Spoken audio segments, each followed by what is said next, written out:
Assalamu alaikum. Hello students, how are you? Today we will see lesson number 17 of compiler construction. But before starting today's lecture, we'll see some overview of previous lesson. This is our compiler model जिसको हम follow कर रहे हैं. This is its first part जो हमने complete किया था lexical analyser, जिसमें हमने देखा था कि लेक्सिकल एनालाइजर के कितने फेजेस हैं और उसके अंदर क्या कुछ हम परफॉर्म करते हैं.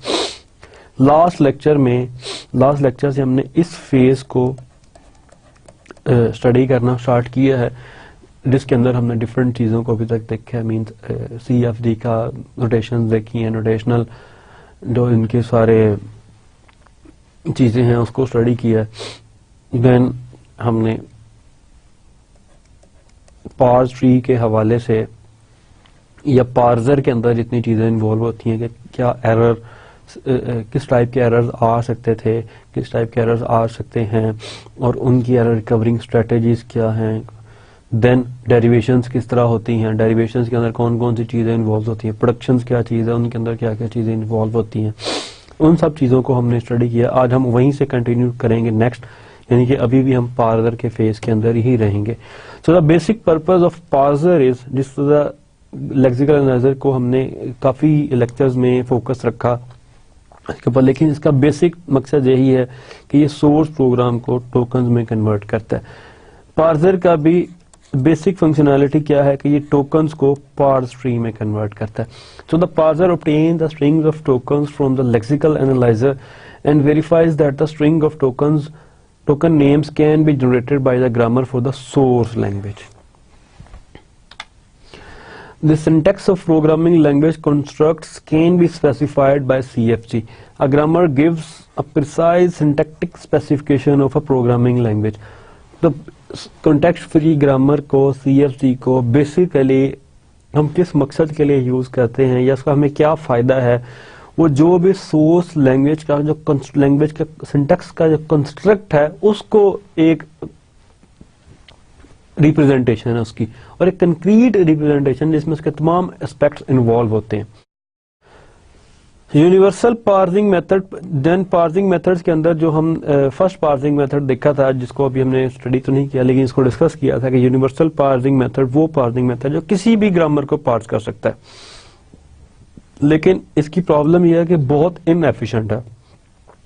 सो मोस्टली इसको हम यूज नहीं करते इन प्रोडक्शन कंपाइलर्स के अंदर.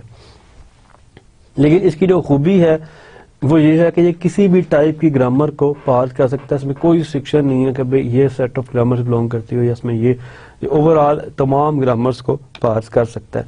लेकिन जो कॉमनली यूजिंग पार्सिंग मेथड्स हैं that are bottom up parsing method and top down and bottom up. ये दो पार्सिंग मेथड हैं जो मोस्टली यूज होते हैं. And bottom up. Top down method build parse trees from the top to the bottom. Means के root से लेके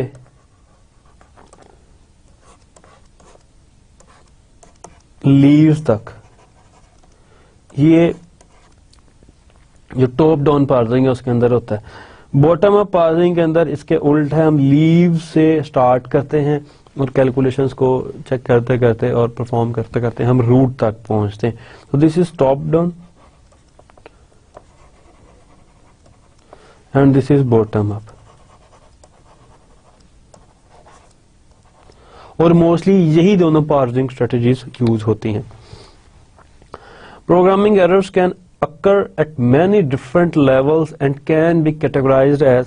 तो जो प्रोग्रामिंग एरर्स हैं, एक तो उनकी नंबर ऑफ टाइप्स डिफरेंट होती हैं, दूसरा डिफरेंट लेवल्स पे कर करते हैं. मीन्स के कोई इनिशियल लेवल पे है, कोई लेक्सिकल के फेज पे है, कोई एनालिसिस के फेज पे. ऐसे आगे भी एग्जीक्यूशन के बाद भी हमें जो डायनामिक एरर्स हैं उनको हम जो अकर कर सकते हैं उसको हमें वहां पे को करना पड़ता है. So majorly we can categorize into our first category known as lexical analyzers. These errors includes misspellings of identifiers, keywords और operators. Means कि जिस तरह मेरा operator है या अगर हम इसको कंक्रीट सिंटैक्स में भी बात ना करें, हम कीवर्ड्स की बात करें, इफ को मिसस्पेल कर दें FI, तो ये इस कैटेगरी के अंदर फॉल करता है लेक्सिकल एरर्स के अंदर। तो लेक्सिकल फेज ही इसको डिटेक्ट कर लेगा। The use of an identifier एलिप्साइल्स इंस्टेड ऑफ एलिप्साइल्स, इसको हमने लास्ट टाइम भी डिस्कस किया था, तो हम अपने लेक्चर की बात कर रहे थे कि हमने ऊपर जो आइडेंटिफायर डिफाइन किया है that is integer ellipse size, लेकिन नीचे कहीं प्रोग्राम के अंदर जब हम इसको वैल्यू साइन कर रहे हैं तो दैट इज ELIPSE।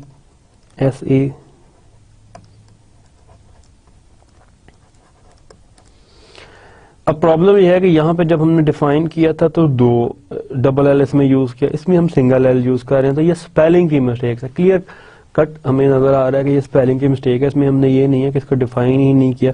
तो इस टाइप के जो एरर हैं वो लेक्सिकल एरर की कैटेगरी के अंदर फॉल करते हैं। देन सिमेंटिक एरर्स को हमने चेक किया। Semantic error includes type mismatches between operators and operands. For example के 5×10 ये करेक्ट है। अगर हम इसकी बात करें, जो भी इसका ऑपरेंड्स हैं इस ऑपरेटर के, दैट आर ट्रू, दोनों एक ही टाइप के हैं। लेकिन अगर 5×10.5 कर दें तो ये ऑपरेंड्स मिसमैच हैं।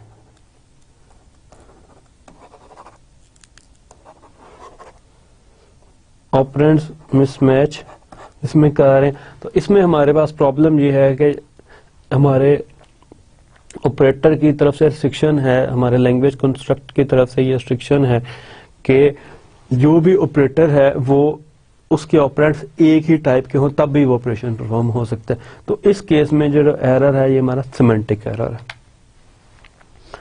Then syntactic errors include misplaced semicolons और एक्स्ट्रा और मिसिंग ब्रेसेस।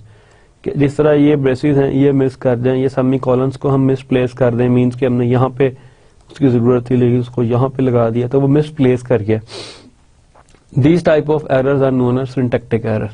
Logical error ये है कि फॉर एग्जाम्पल अगर हम इस स्टेटमेंट को देखें, इसको भी हमने लास्ट चेक किया था, इफ ए, अब हम यहाँ पे जो यूज करना चाह रहे हैं वो है इज इक्वल टू ऑपरेटर, तो then do this things else do this things.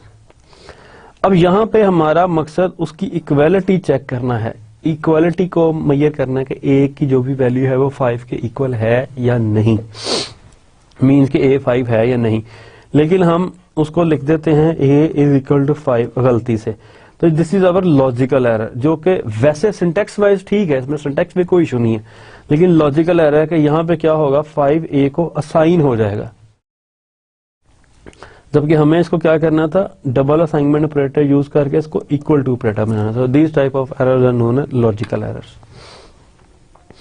The error handler in a parser has goals that are simple to state but difficult to realise. First कि हम इसको रिपोर्ट कर दें, simply error handler के तौर पे हम क्या कर रहे हैं, इसको सिंपल रिपोर्ट कर दें, report the presence of errors. इसमें हम एक चीज का ख्याल रखें कि जो भी रिपोर्ट हम कर रहे हैं that is very much clear, very much precise and very much accurate, कि इसमें हमें कोई इबहाम नहीं है कि ये रिपोर्ट जो कर रहे हैं वो उस एरर किस कैटेगरी में हम उसको फॉल कर सकते हैं, या इस रिपोर्ट की बेस पे ही हमने उसको डिसाइड करना है कि ये एरर जो है इस कैटेगरी में प्लेस कर दें इसमें, और उसके मुताबिक, क्योंकि इसको जिस कैटेगरी में रखेंगे जो उसकी रेमेडी करेंगे उस कैटेगरी के मुताबिक करेंगे। देन सेकेंड थिंग इज, अगर एक स्टेप फॉरवर्ड जाए, recover from each error quickly enough to detect subsequence errors. Third one is add minimal overhead to the processing of correct programs. तो एरर रिकवरी स्ट्रेटजीज को अगर हम study करें, जो हमने लास्ट देखा था उसको अगर हम रिव्यू करें, तो उसके अंदर पहली है कि नो रिकवरी, कि हमारे पास कोई रिकवरी का मैकेनिज्म नहीं है किसी भी जिस एरर के लिए, तो उस एरर में हम क्या कहते हैं, सिंपली उसको प्रिंट कर देते हैं, print the error message and halt, यानी कि हम पार्सिंग को वहीं स्टॉप कर दें और एरर मैसेज को प्रिंट कर दें। Second thing is panic mode recovery. Panic record mode recovery के अंदर parser discards input until it encounters a synchronising token. Means कि जब तक उसको एक ऐसी चीज नहीं मिल जाती जो according to the rule, according to the language construct है, उस वक्त तक वो पार्सर इनपुट को डिस्कार्ड करता रहता है। Phrase level recovery, locally replace some prefix of the remaining input by some string. कि फॉर एग्जाम्पल अगर हम देखें कि हमने ये चीज लिख दी है और एक्चुअली हमने ये चीज लिखनी थी, मीन्स के असाइनमेंट ऑपरेटर हमने लिख दिया है लेकिन हमने वहां पे कंपैरिजन ऑपरेटर लिखना था, तो हम क्या करेंगे, इससे पहले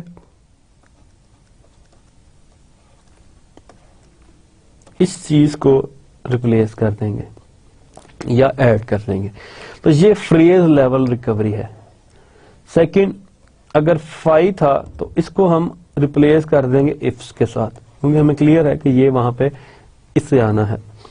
अगर कहीं पे सेमी कॉलन लगना था, वहां हमने कॉमा लगा दिया कि उसको रिप्लेस कर देंगे सेमी कॉलन के साथ। तो मोस्टली यही दो स्ट्रेटजीज हम यूज करते हैं। These are important strategies in error recovery, panic mode recovery and phrase level recovery. Then हम अपनी ग्रामर के अंदर कुछ एरर प्रोडक्शंस को जो है वो इंक्लूड कर देते हैं। उसकी रीजन यही होती है कि अगर इस टाइप का कोई एरर आ जाए या ये कुछ चीज हमें इस टाइप का कोई इनपुट हमारे पास आ जाए तो उसको किस तरह हैंडल करना है। Then there is a global correction. Global correction में हम क्या करते हैं कि जहां जिस इनपुट पे हमें प्रॉब्लम आए उसको हम रिप्लेस कर देते हैं उसकी क्लोजेस्ट इनपुट से और उसको डिनोट कर देते हैं आई डैश के साथ। और जो पार्स ट्री ट्रेन करते हैं, हम उसका डिजाइन करते हैं या उसका जो पार्स ट्री हम जनरेट करते हैं वो आई डैश का करते हैं, आई का नहीं करते। मीन्स कि ये बेसिकली फ्रेज लेवल रिकवरी को ही यूज करता है, लेकिन ग्लोबली हम इस चीज को उस खाते में डाल देते हैं कि हमने उसको एज इट इज रिप्लेस नहीं किया, लेकिन क्लियर कर दिया साथ कि इस चीज को हमने ये नई चीज में कन्वर्ट कर दिया, नई इनपुट में, और ये इसके मुताबिक हमने पार्स ट्री जनरेट कर दिया। Then grammar used to systematically describe the syntax of programming language concepts like expression and statements. तो ये एग्जांपल हमारी ऑलरेडी चलती आ रही है। तो ग्रामर बेसिकली एक सिस्टमैटिकली डिस्क्राइब कर देती है syntax of programming language construct को। अ सिंटैक्टिक वेरिएबल, इसमें जो हमारे पास स्टेटमेंट है, is used to denote statements, और जो एक्सप्रेशंस है वो एक्सप्रेशंस को डिनोट करने के काम आता है। Other productions can then define precisely what exactly the expression is and what exactly the statement is. A language generated by a context-free grammar is called context-free language. तो इस ग्रामर का हमने फोकस किया था अपनी लास्ट लेक्चर में as example कि हमने इसको हमने पहले उसमें भी कन्वर्ट किया था नोटेशनल कन्वेंशन में, जो कि कुछ ये थी हमारे पास E plus T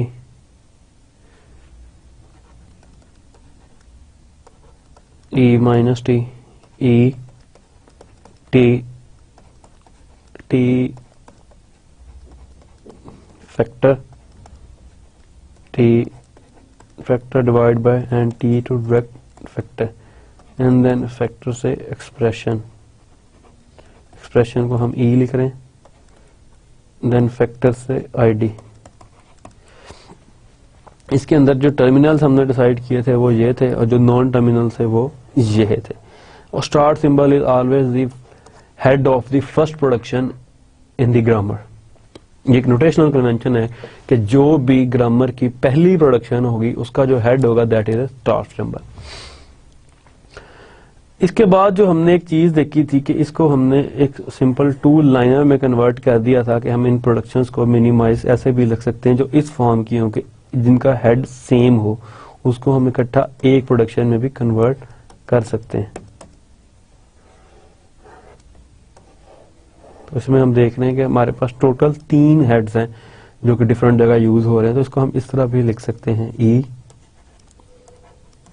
E plus T E minus T and T then T asterisk F T divide F ये डिवाइड का सिंबल है, oring F and F is equal to E and I D. तो ये expression को हम इस तरह भी लिख सकते हैं। So now we'll move towards today's lesson. Today we'll see parts tree and derivations. Ambiguity है तो उसको हमने किस तरह address करना है।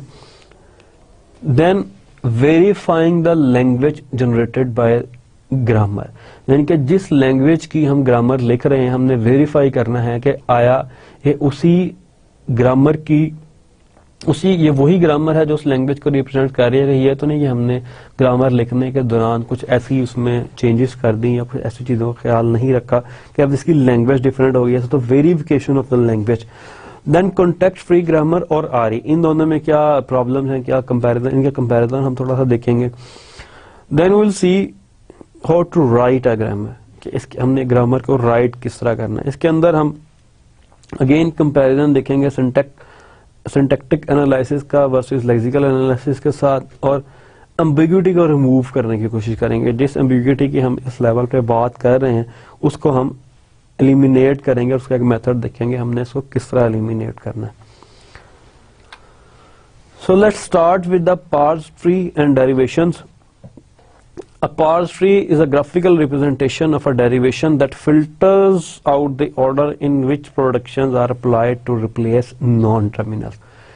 तो बेसिकली parse tree derivations की ही एक रिप्रेजेंटेशन फॉर्म है कि जिस तरह हम उसको ड्राइव करते हैं उस एक्सप्रेशन को उस ग्रामर से, उस डेरिवेशन की एक graphical representation is known as parse tree. Each interior node of a parse tree represents the application of a production. कि हमने जहां पे भी उसको अप्लाई किया है उस प्रोडक्शन को जिस नोड पे भी, तो जितने इंटीरियर नोड्स हैं, interior node are those which are not leaf node. तो हम उस क्यों कह सकते हैं वो रिप्रेजेंट करते हैं एप्लीकेशन ऑफ अ प्रोडक्शन को। The interior node is labelled with the non terminal A in the head of the production, कि जो भी उस प्रोडक्शन का हेड होगा इट इज नॉट कंपल्सरी कि it is a, but it is a symbolic representation of the head of any production. तो interior node जो है वो उसका लेवल जो है वो कोई ना कोई हेड होगा किसी ना किसी प्रोडक्शन का। Then the children of the node are labelled from left to right by the symbols in the body of production by which this A was replaced during the derivation. तो जो उसके leaves हैं किसी भी interior nodes के, जो child's हैं, वो किस चीज से रिप्लेस होंगे, लेफ्ट से राइट जो ट्रेवर्जल होगी उसकी, या जो उसकी जनरेशन होगी चाइल्ड्स की, वो उसकी उस प्रोडक्शन की होगी जो जिसको वो हेड लीड कर रहा होगा, यानी कि उस प्रोडक्शन की राइट साइड से। फॉर एग्जाम्पल अगर हम इस एग्जांपल की बात करें minus I D plus I D, तो इसका जो पार्स ट्री होगा वो कुछ इस किस्म का होगा। इसमें हमारे पास जो लीव्स हैं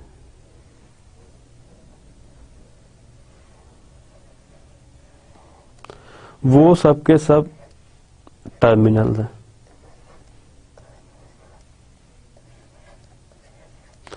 और ये सारे के सारे टर्मिनल्स किसी नॉन टर्मिनल से जनरेट हो रहे हैं।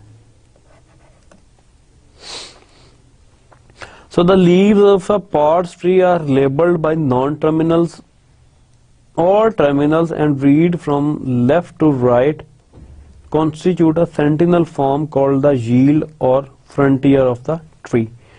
तो इसमें नॉन टर्मिनल्स भी आ सकते हैं, टर्मिनल्स भी आ सकते हैं जितने लीव्स हैं। जिस तरह आईडी है, अब इस आईडी से आगे हम कुछ 9 कुछ 5 जनरेट कर रहे होंगे। A derivation starting with a single non terminal, कि जो सिंगल नॉन टर्मिनल से डेरिवेशन स्टार्ट हो रही होगी a टू अल्फा 1 फिर अल्फा 2 इसी तरह अल्फा n तक, it is easy to write a parse tree with the a as a root and alpha n as the leaves. For example a alpha 1 alpha 2 and alpha n, तो ये इसका parse tree बनेगा इस type की production का। The left hand side of each production is a non-terminal in the frontier of the current tree, so replace it with the right hand side to get the next tree. अब ये एक tree था जो कि single एक node पे मुश्तमिल था। अब इससे अगला ट्री जनरेट करने के लिए हमने इसकी प्रोडक्शन से नेक्स्ट ट्री को रिप्लेस कर दिया। There can be many derivations that wind up with the same final tree, but for many parts tree there is a unique leftmost derivation that produces the tree. Similarly, there is a unique rightmost derivation that produces the tree. इनके in some cases हम किसी एक input expression के लिए more than one parts tree leftmost या rightmost हम generate कर सकते हैं, लेकिन फॉर एनी पार्ट ट्री उसके लिए यूनिक लेफ्ट मोस्ट डेरिवेशन ही होगी और यूनिक राइट मोस्ट डेरिवेशन ही होगी। यानी कि अगर इन दोनों को कंबाइन करना तो हमने एक एक्सप्रेशन के लिए दो पार्ट ट्री जनरेट कर दिए, लेकिन लेफ्ट मोस्ट एक ही होगा और राइट मोस्ट एक ही होगा।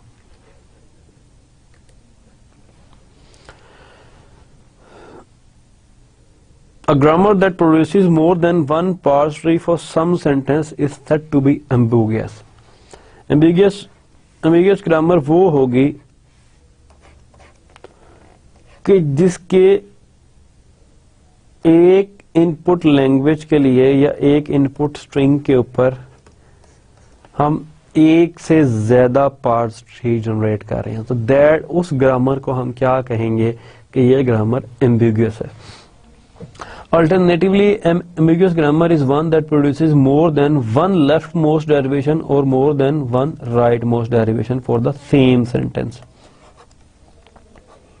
अगर हम इस ग्रामर को देखें तो इस ग्रामर में हमारे पास इस इनपुट के लिए दो पार्स ट्री जनरेट हो सकते हैं। इस इनपुट के लिए हमने देखना है कि हमारे पास अगर एक से ज्यादा पार्स ट्री जनरेट हो जाए तो ये इस ग्रामर को हम एम्बिगुअस डिक्लेयर कर देंगे। तो दो पार्ट्स के लिए हमारे पास दो डेरिवेशंस होनी चाहिए, दो लेफ्ट मोस्ट डेरिवेशन होनी चाहिए या दो राइट मोस्ट डेरिवेशन, दोनों में से कोई भी डेरिवेशन होनी चाहिए। तो अगर हम उस देखें जो हमारे पास इनपुट स्ट्रिंग थी that is ID plus ID static ID. अब ये यहां पे हम देखते हैं कौन कौन सा रूल हमने अप्लाई किया। ई प्लस ई लेफ्ट मोस्ट डेरिवेशन, इसको इसमें कन्वर्ट कर दिया। देन इस एक्सप्रेशन को हमने किस में कन्वर्ट कर दिया, ई स्टैटिक ई में। देन इस ई को हमने आईडी में कन्वर्ट कर दिया। देन इस ई को हमने आईडी में रिप्लेस कर दिया, नॉट कन्वर्ट कर दिया, रिप्लेस किया हमने उसकी राइट हैंड साइड से। तो ये हमारे पास एक डेरिवेशन हो गई। यानी कि इसमें अगर हम नंबरिंग कर दें कि this is our first rule production rule, ये सेकंड है, ये थर्ड है और ये फोर्थ है। तो हमने देखते हैं कि सीक्वेंस से हमने ये रूल्स अप्लाई किए। ई से आईडी, यहां पे हमने फोर्थ रूल अप्लाई किया।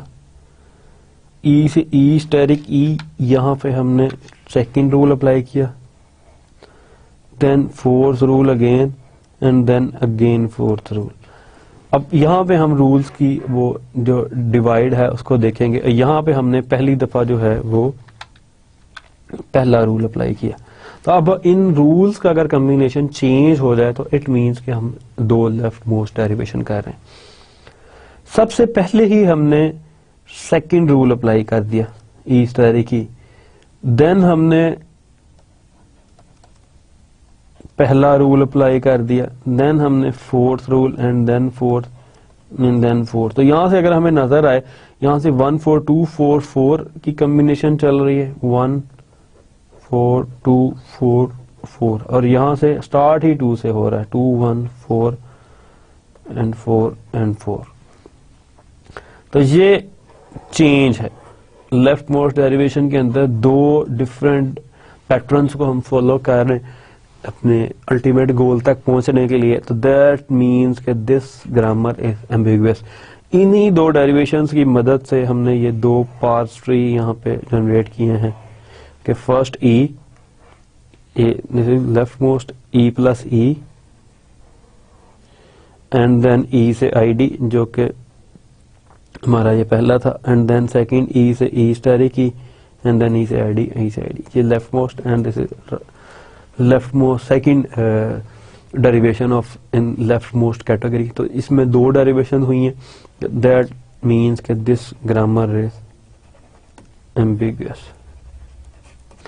लैंग्वेज वेरिफिकेशन, अब हमने यहाँ पे जो लैंग्वेज को वेरीफाई करना है, इट मीन्स के लैंग्वेज वेरिफिकेशन से हमारी मुराद क्या है। लैंग्वेज वेरिफिकेशन से हमारी मुराद ये है कि आया कि जो ग्रामर जी से लैंग्वेज जनरेट हो रही है, क्या ये वही लैंग्वेज है जिसके लिए हमने ग्रामर लिखी है। इस प्रूफ के दो पार्ट्स हैं। First part is show that every string generated by G is in L, यानी कि उस ग्रामर से जो भी लैंग्वेज जनरेट हो रही है, जो भी स्ट्रिंग जनरेट हो रही है, वो एल से बिलोंग कर रही है, यानी कि उस पर्टिकुलर लैंग्वेज से बिलोंग कर रही है। Second thing, show that everything in L can indeed be generated by G, means के एल के अंदर जितनी भी स्ट्रिंग्स हैं वो जी से जनरेट हो सकती हैं। तो इट मीन्स कि ये वेरीफाई हो गया है।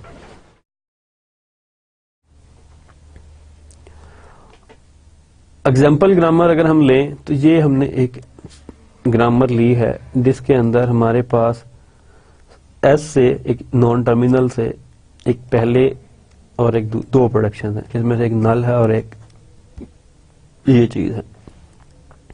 Apparently this simple grammar generates all strings of balanced parentheses and only such strings, means के इस S से हम वो ही लैंग्वेज जनरेट कर सकते हैं जिसकी parentheses बैलेंस हो। फॉर एग्जाम्पल अगर मैं कहूं कि ये एक लेफ्ट parentheses इससे जनरेट हो सकती हैं, तो इसका जवाब है नो, कि हमारे पास कोई ऐसा रूल नहीं है जो S को सिर्फ ये असाइन कर रहा हो। जब भी हमने अप्लाई करना है ये चीज हो सकती है जनरेट। फॉर एग्जाम्पल एस से अगर मैं पहला रूल लगाऊं एस और साथ एस, देन इस एस से नल, क्योंकि मेरे पास नल की ट्रांजिशन है तो ये बच गया, और इस एस से नेक्स्ट स्टेज पे नल, तो ये ओनली ये जनरेट हो गई, अदरवाइज सिंगल ये जनरेट नहीं होगी। तो इस चीज को हम देखते हैं, इस चीज को, इस लैंग्वेज को हम वेरीफाई करने की कोशिश करते हैं कि आया ये दोनों जो पार्ट हैं वो कंप्लीट हो रहे हैं या नहीं। इसमें सबसे पहले हम देखेंगे show that every string generated by G is in L.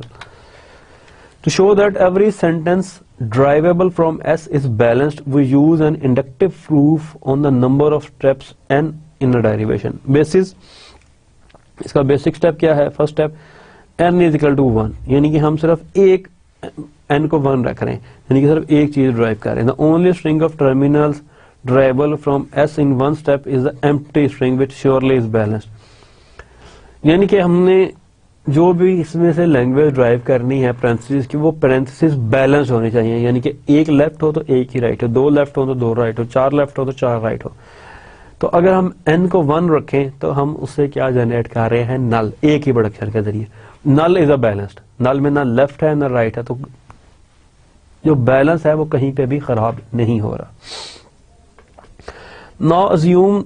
Now will move towards induction step, क्योंकि बेसिस में तो क्लियर है कि अगर हमारे पास ये प्रोडक्शन है और एस से हम सिंपल नल जनरेट कर रहे हैं, तो नल के अंदर कहीं भी बैलेंस खराब नहीं हो रहा इन दो पैरेंथेसिस का। लैंग्वेज जो है वो क्या है? एक चीज मैं दोबारा क्लियर कर दूं कि जो लैंग्वेज है, लैंग्वेज इज एग्जैक्टली जो कि अभी हम फाइनल इसलिए नहीं कह रहे, लेकिन चूंकि हमें नजर आ रहा है, हम ये चीज डिस्कस कर सकते हैं जुबानी, थ्योरेटिकली हम इसका प्रूफ करेंगे, लेकिन हम जुबानी इसको कह सकते हैं कि this grammar generates all strings of balanced parenthesis. तो हमारी ये लैंग्वेज जो है ये बैलेंस्ड पैरेंथेसिस की लैंग्वेज है।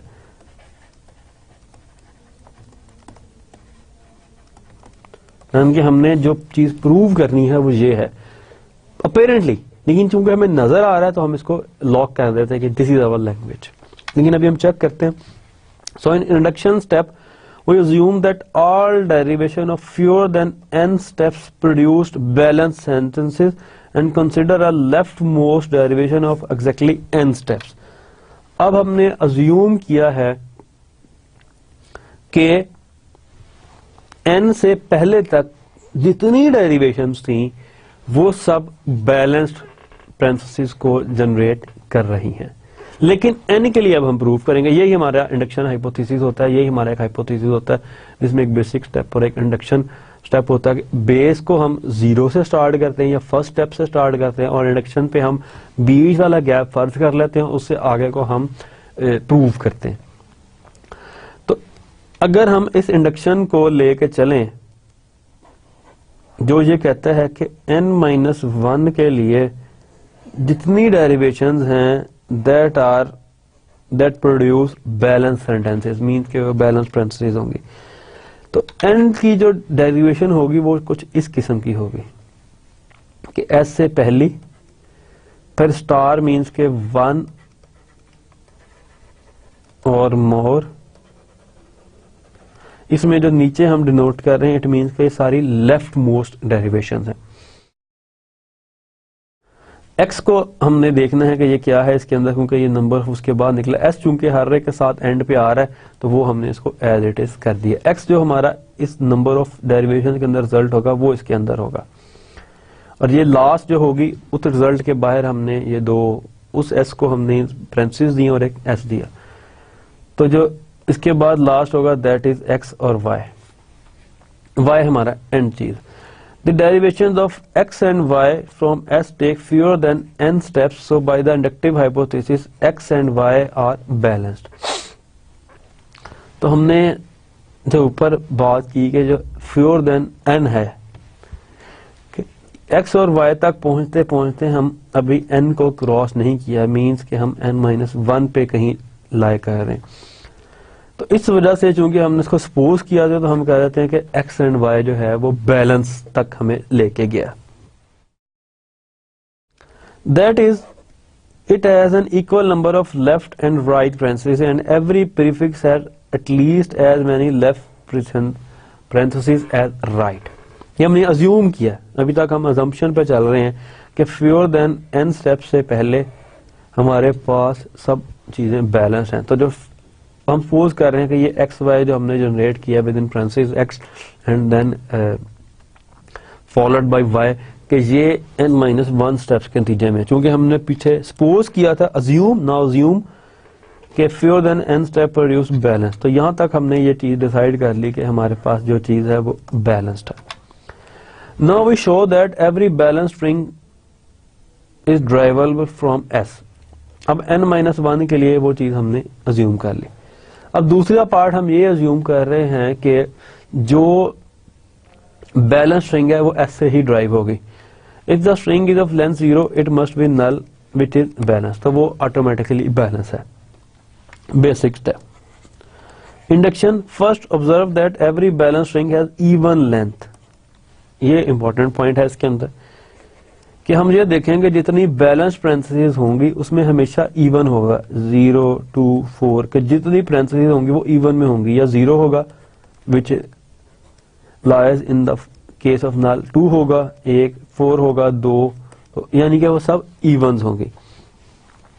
Now assume that every balance string of length less than 2n is derivable from s।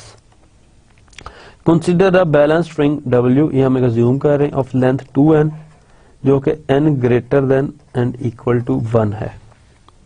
Her bar 2n इसलिए होंगे कि उसमें हमेशा वो इवन होगी, तो 0 होगा तो 0, 2 से 1 को मल्टीप्लाई करेंगे तो 2 पैरेंथेसिस, 2 से 3 को मल्टीप्लाई करेंगे तो 6 पैरेंथेसिस होंगी। मतलब ये इस वजह से हमने इस चीज को डिस्कस किया। Suppose Surely W begins with the left parenthesis, ये भी चीज हम कंफर्म कह सकते हैं कि जब भी W जो स्ट्रिंग है जिसको हमने सपोज किया है कि वो जब भी स्टार्ट होगी तो ये कंफर्म है कि वो 2n लेंथ की जो स्ट्रिंग है और n हर सूरत ग्रेटर देन इक्वल टू 1 है कि वो लेफ्ट पैरेंथेसिस से ही स्टार्ट होगा। तो अब हम इस एक्स वाई की अगर बात करें, जिसको यहाँ पे हमने बीच में प्रूफ किया हुआ n-1 स्टेप्स के लिए, let x be the shortest non empty prefix of w having an equal number of left and right parentheses, then w can be written as w is equal to x और y, कि x वो shortest non empty prefix है जो equal number of को belong कर रहा है, where both x and y are balance, तो ये बैलेंस है।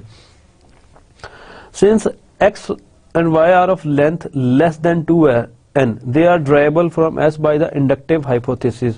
Thus we can find a following derivation proving that W is equal to xy is also derivable from S.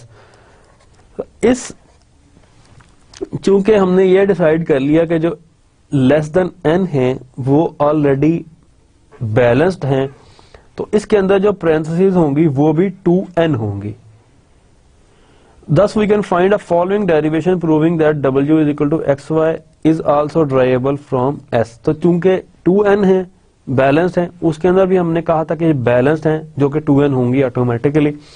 तो ये जो प्रोडक्शन है जिसको हमने यहाँ पे देखा था जो कि लेफ्ट मोस्ट थी, उसमें भी वो इक्वल टू एक्स वाई ही होंगे। अब ये प्रोडक्शन लेस देन n के लिए थी और n greater than equal to 1 था लाजमी, तो हमने चेक किया कि ये उसके बराबर है जो कि लेफ्ट मोस्ट डेरिवेशन हमने जिसको कहा था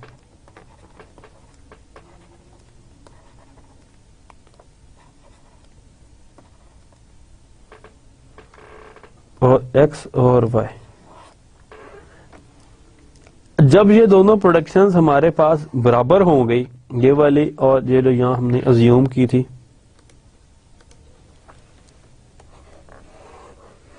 इसकी भी वही आउटपुट है एक्स वाई और उसकी भी वही आउटपुट है एक्स वाई, और ये दोनों बैलेंस्ड हैं।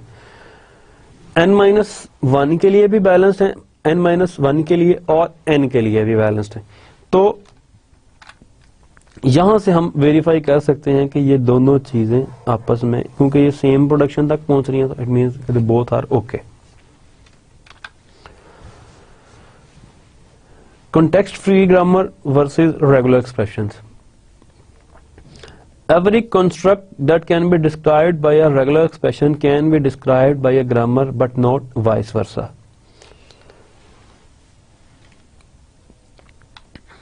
Alternatively, every RE is a context-free language, but not vice versa.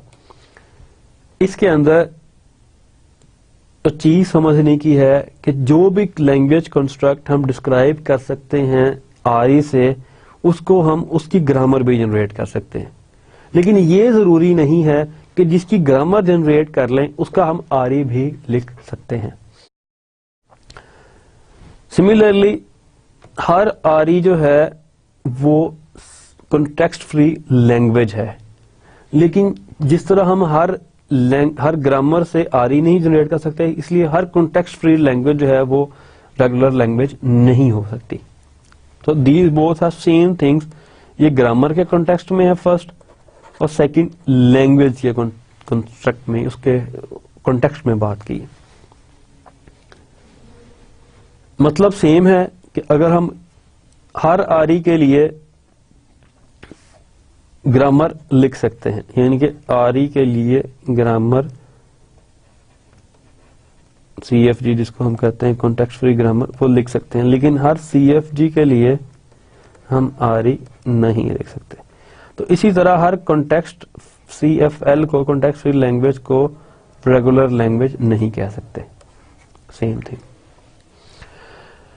अगर हम एक रेगुलर एक्सप्रेशन कंसिडर करें विच इज दिस, जो हम पहले भी अपने प्रीवियस लेक्चर में भी एज अ एग्जांपल यूज करते आए हैं,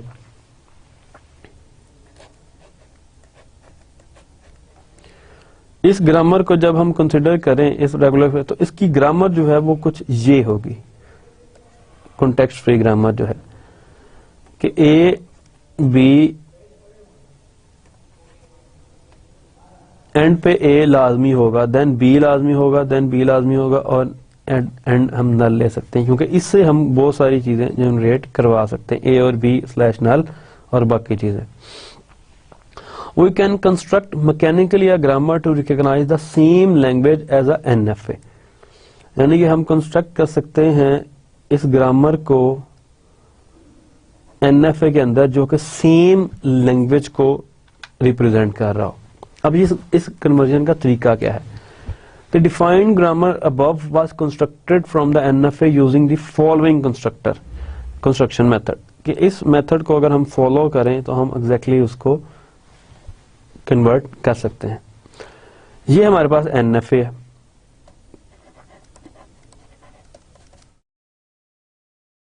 एनएफए क्यों है? हमने एनएफए की डेफिनेशन पढ़ी थी कि एनएफए के अंदर किसी एक स्टेट से सिमिलर इनपुट के लिए दो आउटपुट्स जा सकती हैं, तो इसके लिए दो आउटपुट्स जा रही हैं, that's why it's an NFA. अब यहां पे पहला स्टेप क्या है?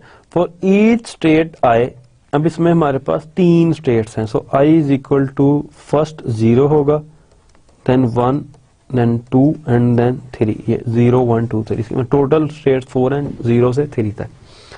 For each state I of the NFA create a non terminal AFI, यानी कि पहला मैं सिर्फ एक दफा इसको करूंगा अपना ट्रेवर्स एक लूप के एक इंक्रीमेंट के लिए।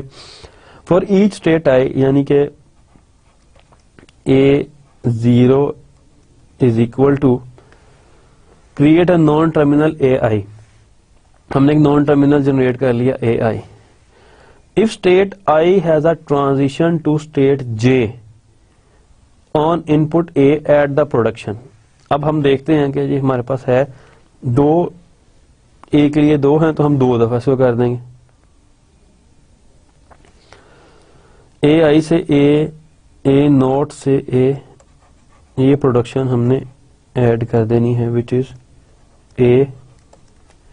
A1 एंड सेकंड भी हमें साथ ही लिख रहा हूं क्योंकि नोटेशन हम पढ़ चुके हैं, A naught. If state I goes to state J on input null, null हो चुके हैं अभी हमारे पास कोई नहीं है इसके अंदर, तो हम इसको भी ऐड नहीं करेंगे। If I is an accepting state add AI to null, add accepting state नहीं है तो हम नल के लिए। सिमिलरली A नोट से हम A के लिए भी जा रहे हैं और B के लिए हम कहां जा रहे हैं? B के लिए हम मूव कर रहे हैं A नोट के ऊपर। अच्छा, अब सेकंड हम A1 को लेंगे, A1 से हम B के लिए मूव कर रहे हैं तो इसको हम सिंपल कर देंगे BA2 और कहीं नहीं जा रहे। देन हम A2 से B के लिए जा रहे हैं A3 पे। A3 चूंकि फाइनल स्टेट है तो A3 से हम सिंपल नल कर देंगे if A is an accepting state applying rule 3। अब यही ग्रामर हमने यहां पे ऑलरेडी लिख दी है जो मैंने अभी उन स्टेप्स की मदद से लिखी है। तो हम एनएफए से एक ग्रामर जनरेट इस तरीके से कर सकते हैं, आरई से एनएफए और एनएफए से ग्रामर, ये हमने उसकी ग्रामर जनरेट की इन स्टेप्स को फॉलो करते हुए। जो हमारा बेसिक टास्क था लैंग्वेज वेरिफिकेशन के अंदर, जिसको अगर हम एग्जैक्ट पॉइंट्स में डिस्ट्रीब्यूट कर लें तो फर्स्ट कि जितनी स्ट्रिंग्स ग्रामर से जनरेट हो रही हैं वो लैंग्वेज के अंदर मौजूद है, पहली चीज। सेकंड कि उस लैंग्वेज से जितनी स्ट्रिंग्स उस लैंग्वेज से बिलोंग करती हैं वो उस ग्रामर से जनरेट हो रही है, यानी कि कान को बेशक आप एक तरफ से पकड़ लो या दूसरी तरफ से। पहले मैंने एक स्टेप तक एक तरफ से उसको चेक किया, वहां रुक गया, लेकिन सेम प्रोसीजर दूसरे स्टेप पे अप्लाई किया और वहां रुक गया, उन दोनों का रिजल्ट सेम था तो मैंने प्रूव कर दिया, या हमने इस सीन में इस एग्जांपल में प्रूव कर लिया कि ये दोनों इक्वल हैं, कि ये लैंग्वेज और ये ग्रामर दोनों एक दूसरे को ही रिप्रेजेंट कर रहे हैं। तो इंडक्शन हाइपोथेसिस क्या चीज है, इसको हमने पहले भी यूज किया है। तो इंडक्शन हाइपोथेसिस जो है इसको आप लोगों ने खुद स्टडी करना है, और देन इसको अगेन इसी कॉन्टेक्स्ट में इसके ऊपर इम्प्लीमेंट करना है, तब आपको बेहतर समझ आएगी कि एग्जैक्टली ये इम्प्लीमेंट हुआ कैसे। लेकिन बेस चेक की वो हमने इसमें से कंफर्म किया, इंडक्शन के हमने एक खास लेवल तक उसको अज्यूम किया कि ये है, देन दूसरी साइड से पकड़ा बेस चेक की और इंडक्शन, वो दोनों जो खास लेवल थे n-1 तक और उसका n तक, वो दोनों एक दूसरे से मैच कर रहे थे। जब वो मैच कर रहे थे हमने डिसाइड कर दिया कि ये लैंग्वेज जो है वो इक्वल है, मीन्स के सिमिलर है, इसमें कोई वेरीफाई हो चुकी है। Lexical versus syntax analysis. Why use regular expressions to define the lexical syntax of a language? अगर हम लेक्सिकल और सिंटैक्स एनालिसिस को कंपेयर करें तो मैं एक क्वेश्चन है कि आरई ही क्यों यूज होता है सिंटैक्स के लिए, कि लेक्सिकल सिंटैक्स जो है उसको डिफाइन करने के लिए हम आरई ही क्यों यूज करते हैं। The reasons are separating the syntactic structure of a language into lexical and non-lexical part. Non-lexical के अंदर parsing सारी आ जाती है। Non-lexical parts provides a convenient way of modularizing the front end of a compiler into two manageable sized components. तो सबसे पहले यही simple इसकी जो एक रीजन है वो यही है कि हम उसको मॉड्यूलर अप्रोच यूज करते हैं, उसको छोटे छोटे सेट्स बना लेते हैं ताकि हम उसको क्लियरली अंडरस्टैंड कर सकें, और जो भी हमने इनपुट्स आउटपुट्स के एक्शंस जो परफॉर्म करने हैं वो एक मॉड्यूल के ऊपर करें। The lexical rules of a language are frequently quite simple, and to describe them we do not need a notation as powerful as grammars. यहाँ पे एक चीज और हमें क्लियर होती है कि जो कॉन्टेक्स्ट फ्री ग्रामर है वो ज्यादा पावरफुल नोटेशन है रेगुलर एक्सप्रेशन के मुकाबले में। Third, regular expressions generally provide a more concise and easier to understand notation for tokens than grammar. तो ये इजी टू अंडरस्टैंड और इजी टू विजुअलाइज और इजी टू जनरेट है regular expression. More efficient lexical analyser can be constructed automatically from REs that from the then from the arbitrary grammar. तो grammar से lexical analyser जो है उसको construct करना मुश्किल है, आरई से उसको करना आसान है और ऑटोमेटिकली भी ये कर सकते हैं। मीन्स कि हम एक ऐसी machine software obviously software machine के उसको हम लिख लें उस प्रोग्राम को, उसको इनपुट आरई दें तो वो हमें एक लेक्सिकल एनालाइजर जिस तरह लेग्स का एक प्रोग्राम है वो जनरेट कर दे। Regular expressions are most useful for describing the structure of constructs such as identifiers, constants, keywords and white spaces. अगर हम जनरल पैटर्न मैचिंग भी देखें किसी भी, अगर मैं बात करूं नेटवर्क के कॉन्टेक्स्ट में, तो जो ACL होती हैं उसके अंदर जब हमने कोई अपनी मर्जी का पैटर्न मैच करना होता है तो उस ACL के अंदर हम इनपुट जो पैटर्न मैचिंग के लिए जो एक देते हैं वो आरई ही देते हैं, रेगुलर एक्सप्रेशन ही वहां पे हम उसको प्रोवाइड करते हैं, वहां पे हम ग्रामर उसको नहीं देते। तो वो जेनेरिक फॉर्म है, वो क्या करता है कि जितनी भी ACL में जितनी भी इनपुट्स आ रही होती हैं तो जब वो एक्सेस कंट्रोल लिस्ट से के थ्रू गुजरती हैं तो वो उस रेगुलर एक्सप्रेशन का जो पैटर्न हमने दिया था आरई के फॉर्म में वो उससे मैच करते हैं। तो वहां पे हम उसको आरई ही देते हैं कि be kindly match this input against this RE. अगर पैटर्न मैच करता है तो उसको अलाउ कर दो, अगर पैटर्न मैच नहीं करता है तो इसको डिस्कार्ड कर दो, इसको अलाउ ना करो। Grammars, on the other hand, are most useful for describing nested structures such as balanced parentheses, matching, begin and corresponding, if then else and so on. तो ग्रामर जो है, जो हमारी रेगुलर एक्सप्रेशन है, वो इन चीजों को इतनी आसानी से डील नहीं करती।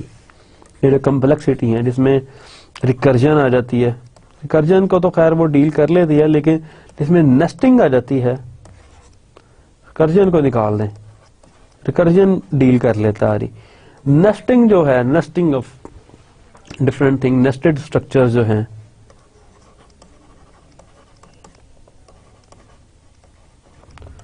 ये आरई के लिए डील करना मुश्किल है। नेस्टेड स्ट्रक्चर जो है, इन चीजों को ग्रामर जो है वो ज्यादा आसानी से डील कर लेती है। आरई रिकर्जन को डील कर लेता है, रिकर्जन को ग्रामर भी डील कर लेता है। मींस कि ग्रामर हमारे पास ज्यादा पावरफुल नोटेशन है। तो जो एक्सेस कंट्रोल लिस्ट की जिसकी मैंने एग्जांपल दी, एक्सेस कंट्रोल लिस्ट के अंदर हमारे पास कोई, हमने नेस्टिंग कल्चर को जो है वो नहीं मोस्टली मैच करते, हमने पैटर्न्स को ही मैच करना होता है, कीवर्ड्स को मैच करना होता है, आईपी एड्रेसेस को मैच करना होता है, वायरस पैटर्न्स को मैच करना होता है। तो इसलिए वहां पे हम रेगुलर एक्सप्रेशन यूज करते हैं। लेकिन जहां पे ये सब चीजें, क्योंकि ये these are part of most languages constructs, तो इसलिए हम grammar is most powerful notation for handling this kind of jargons. These nested structure cannot be described by regular expressions. So now we'll move towards eliminating ambiguity. Last हमने देखा था कि जो हमने expression, जो एक हमने एग्जांपल यूज की थी, दिस ग्रामर ये एम्बिगुअस थी, मीन्स के इसमें क्लियर नहीं था। एक तो इसमें लेफ्ट रिकर्जन इन्वॉल्व थी, दूसरा क्लियर नहीं है कि जी इस चीज को यूज करना है या इस चीज को यूज करना है। तो दिस ग्रामर एम्बिगुअस, जिसको हमने वो कंफर्म भी किया था उससे एक इनपुट के लिए दो लेफ्ट मोस्ट डेरिवेशंस करके कि ये एम्बिगुअस है। An ambiguous grammar can be rewritten to eliminate the ambiguity. तो हम एम्बिगुअस ग्रामर को कुछ इस अंदाज से भी लिख सकते हैं, रीराइट कर सकते हैं कि उसकी एम्बिग्यूटी रिमूव हो जाए। फॉर एग्जाम्पल हम ऐसी डेंगलिंग एल्स की ग्रामर को लेते हैं जिसके अंदर हमें नहीं पता कि इस प्रोडक्शन को अडॉप्ट करना है या इस प्रोडक्शन को अडॉप्ट करना है, क्योंकि यहां तक ये दोनों सेम है। If expression then statement, else statement, if expression then statement, यानी इनमें से हमने किसको अडॉप्ट करना है। तो ये हमारी एक डेंगलिंग एल्स इसका नाम है कि जी हमें कंफ्यूज है किसको बताना है। तो अब हमने इसकी कंफ्यूजन दूर करनी है कि हमने फिर एग्जैक्ट होगा कि हमने इसी को यूज करना है। फॉर एग्जाम्पल मैं कंपाउंड कंडीशनल स्टेटमेंट ले रहा हूं जिसके अंदर multiple if then else structure है कि if expression then else one, if else, if expression then S2 else S3। यानी कि अगर मैं इसको थोड़ा सा पैरेंथेसाइज करने की कोशिश करूं सिर्फ क्लियर करने के लिए, तो ये कुछ ऐसा होगा, if expression then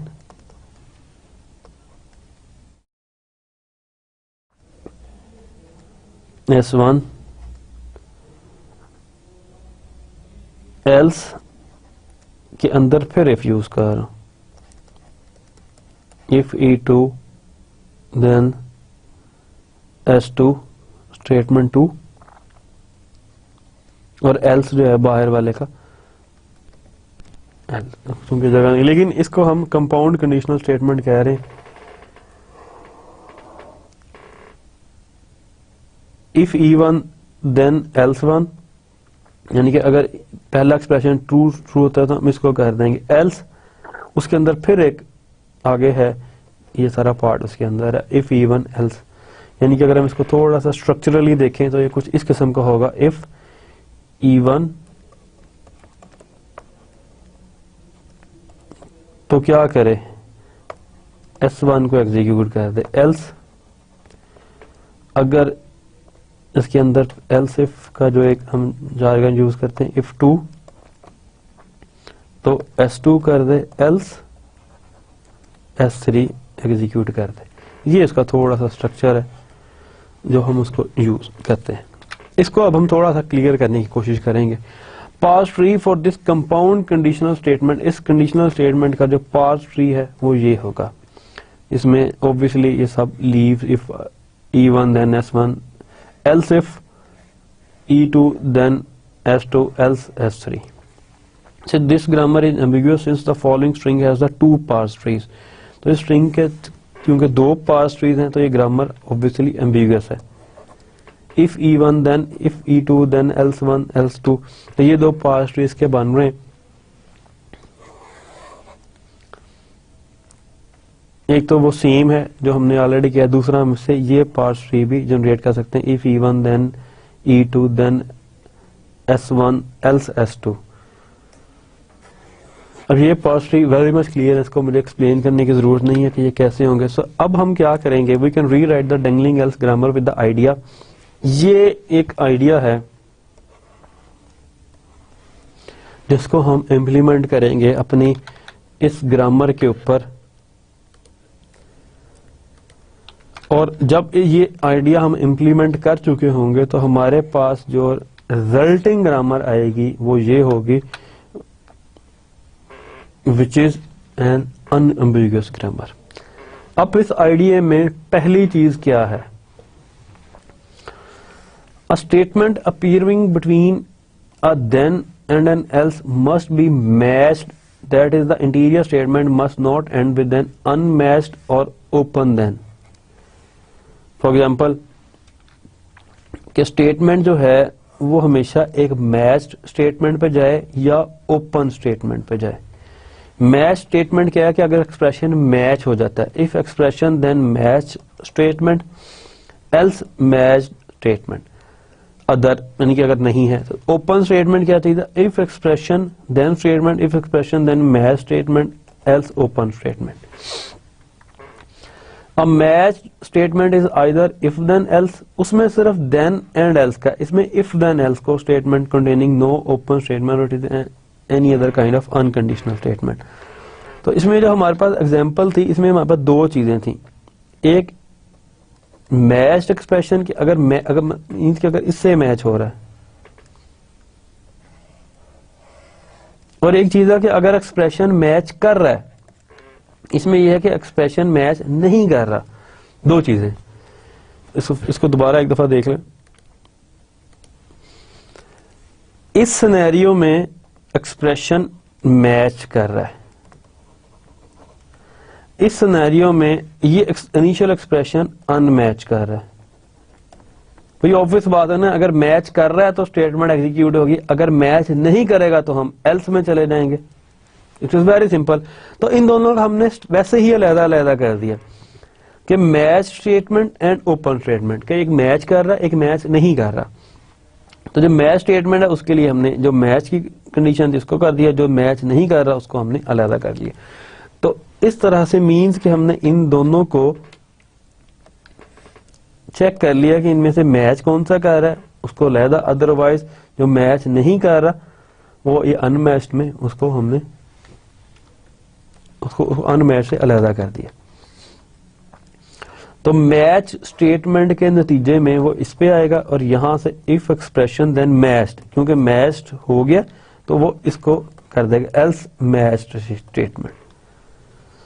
open statement के नतीजे में if expression then statement, if expression then match statement, else open statement. कि अब जो मैच नहीं हुआ वो ओपन की वजह चला गया, ओपन से फिर यहां से दोबारा जितनी दफा मर्जी, क्योंकि ये अपना नेक्स्ट से नेक्स्ट भी जा सकते हैं, तो इसको फिर if expression then matched else open statement पे हम लेके जा सकते हैं। So this is all for today.